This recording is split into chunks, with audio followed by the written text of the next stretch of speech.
और इसके बाद विदेश मंत्रालय का एक पूरा डेलीगेशन है जो उन्हें रिसीव करके एक पूरे प्रोटोकॉल के तहत, जो एक प्रधानमंत्री का प्रोटोकॉल होता है, उनकी गाड़ियों का काफिला क्या होगा, उनके सिक्योरिटी के क्या इंतजाम होंगे, किस रूट से जाएंगे, ये तमाम चीजें वो उसमें तय होती हैं। उन्हें रिसीव देखा, दरवाजा खुला और कुछ एक लोग उनके जो प्रतिनिधि मंडल के हैं वो बाहर आए, बाहर आकर के उन्होंने सब देखा और अब किसी भी वक्त नवाज शरीफ बाहर आ सकते हैं। जरा ये और बता दीजिए दर्शकों को कि कौन कौन है नवाज शरीफ के साथ इस डेलीगेशन में।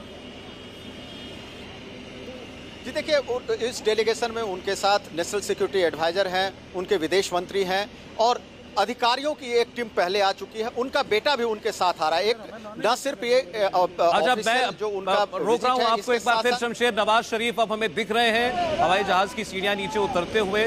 जॉइंट सेक्रेटरी लेवल के अधिकारी एक वहां मौजूद हैं, बाकी आप देख सकते हैं एयरफोर्स के कई अफसर वहां पर हैं, विदेश मंत्रालय की पूरी टीम वहां मौजूद है। नवाज शरीफ बाहर उतरे हैं और एक एक करके सबसे मुलाकात कर रहे हैं। एक छोटी सी बच्ची वहां पर है, उसने फूलों का गुलदस्ता भेंट किया नवाज शरीफ को और बड़े प्यार से नवाज शरीफ बच्ची से मिले और अब वो आगे बढ़ रहे हैं। ताज होटल उनको जाना है, आपको बता दें, और ताज होटल में अब वो रहेंगे, दिन में अपने हाई कमीशन के अधिकारियों से, लोगों से मुलाकात करेंगे और फिर शाम को वो नरेंद्र मोदी के शपथ ग्रहण समारोह में शामिल होंगे। तो नवाज शरीफ पहुंचे हैं भारत और जैसा हम पहले कह रहे थे शमशेर, एक बहुत बड़ी कूटनीतिक और राजनीतिक दोनों नजरियों से कामयाबी माना जाएगा इसे नरेंद्र मोदी की कि सभी सार्क देशों के प्रमुख भी आए। नवाज शरीफ बहुत सस्पेंस क्रिएट करने के बाद उन्होंने हामी भरी और नरेंद्र मोदी के चाहे चाहने वाले हों चाहे उनके विरोधी हों, हर आदमी इस बात की तारीफ कर रहा है कि नवाज शरीफ भी आए।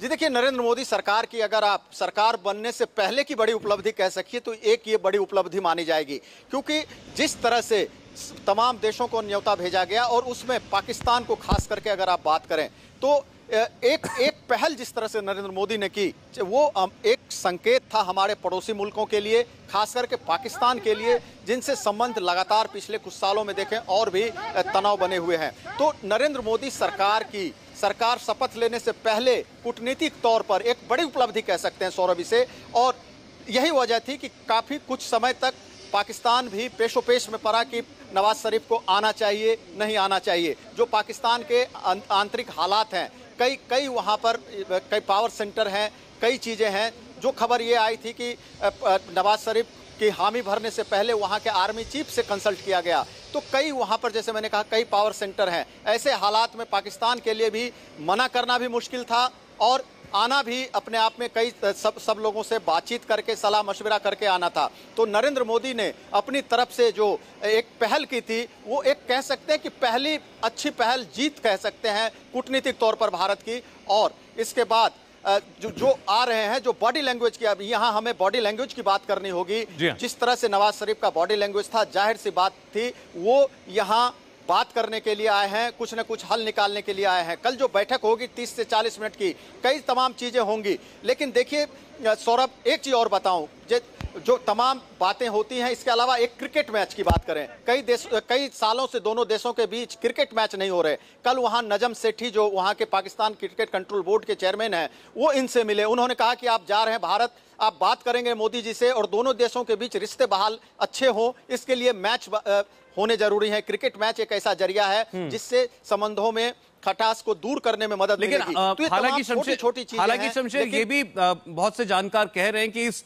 मुलाकात से और नवाज शरीफ के आने को अच्छा संकेत तो माने, लेकिन इससे कोई बहुत ज्यादा उम्मीदें भी नहीं लगानी चाहिए कि अपनी स्वेरिंग इन के अगले ही दिन नरेंद्र मोदी और नवाज शरीफ मिलकर कोई ऐसा कोई बड़ा फैसला ले लें या जो रफ्तार है बातचीत की उसको बहुत ज्यादा गति मिल जाएगी। मतलब लोगों ने कहा कि अपनी उम्मीदों को आप थोड़ा सा रोक करके देखें, इसको एक सही परिप्रेक्ष्य में देखने की जरूरत है इस मुलाकात को। देखिए, ये आप देखें, जो चीज डिरेल थी सचिन, जो चीजें पटरी से उतरी हुई थी, अगर वो पटरी पे पहले आती हैं, क्या होगा क्या नहीं होगा ये बात की बात है। लेकिन एक दोनों देश के अगर प्रधानमंत्री आमने सामने टेबल पर बैठते हैं, एक पूरा डेलीगेशन होता है, दोनों देशों के नेशनल सिक्योरिटी एडवाइजर होते हैं, और अगर वो 30 से 40 मिनट आपस में बातचीत करते हैं, भले ही एक दूसरे की समस्याओं को करें, उलाहना दें, एक दूसरे पर के बारे में बताएं, लेकिन जो चीज कई सालों से डिरेल थी, जो बातचीत बंद थी, जो चीजें बंद हो चुकी थी, अगर उसमें एक शुरुआत होती है तो ये एक बेहद ही अच्छी पहल है, अच्छी शुरुआत कह सकते हैं, अच्छा संकेत कह सकते हैं। और ये संकेत मोदी सरकार ने, मोदी ने आते ही दिया है कि वो किस तरह से अपने पड़ोसियों के साथ रिश्ते मजबूत करना चाहता है, पड़ोसियों के साथ मिलकर चलना चाहता है। जो विदेश मंत्रालय में लगातार चीजों पे बातचीत हो रही है कि क्या भारत क्या बातचीत करेगा, तो जाहिर सी बात है भारत आतंकवाद को लेकर सवाल उठाएगा।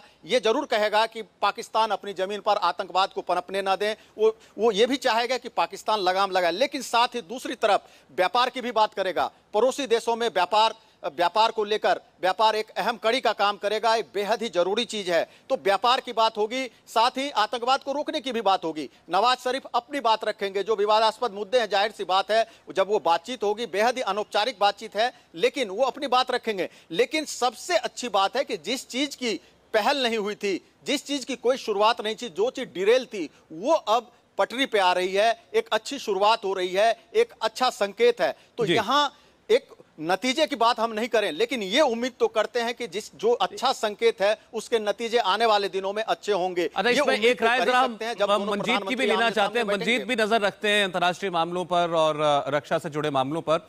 मंजीत, ये जो हमने पाकिस्तान से जो खबरें आ रही हैं इन दिनों, जो वहां के जो मीडिया है उसको जितना ऑब्जर्व किया, वहां से भी ये लगता है कि भले ही मोदी का कैंपेन पाकिस्तान को लेकर बहुत तल्ख रहा हो, लेकिन वहां भी इस बात की लोग इस बात को स्वीकार करते हैं कि ये जो सरकार है और मोदी जो व्यक्तित्व हैं, ये कठोर फैसले ले सकते हैं और भारत के साथ सीरियस बिजनेस की दिशा में पाकिस्तान आगे बढ़ सकता है नरेंद्र मोदी के प्रधानमंत्री होते हुए।